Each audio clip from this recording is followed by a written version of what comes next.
స్ఫూర్తిలో బాబా వారికి సమర్పించి స్వీకరించుదాం. భగవంతునికి అర్పించనిదే ఏ పదార్థాన్ని కూడా మనం స్వీకరించరాదు. సహజంగా ఇంద్రియాల కంటే ముందు మన మనసు, బుద్ధి వాటిని అనుభవించును.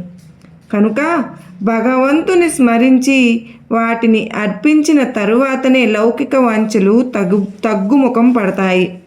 నిత్యం సర్వసాధారణమైన ప్రక్రియలో భోజనం ముఖ్యమైనది.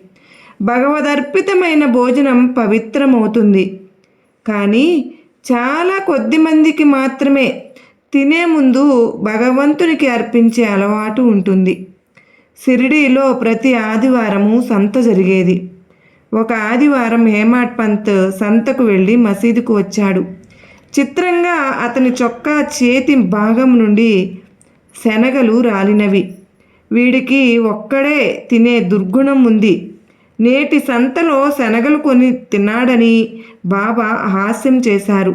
బాబా, మీకు తెలియదా, నేను శనగలు కొని తినలేదు అన్నాడు హేమాడ్ పంత్. అప్పుడు బాబా, నువ్వేదైనా తినేటప్పుడు నన్ను స్మరిస్తున్నావా అని అడిగారు.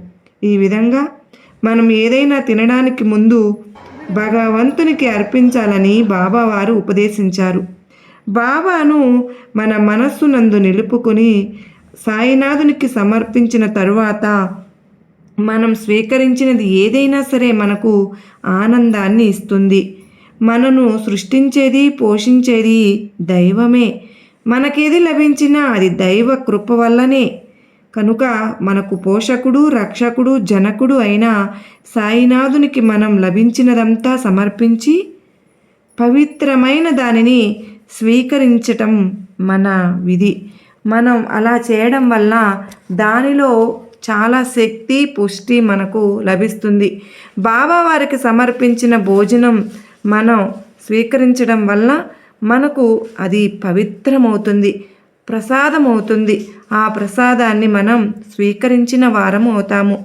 మనం ప్రతి ఒక్కరోజు ఇలా చేయాలని గుర్తు చేసుకుందాం.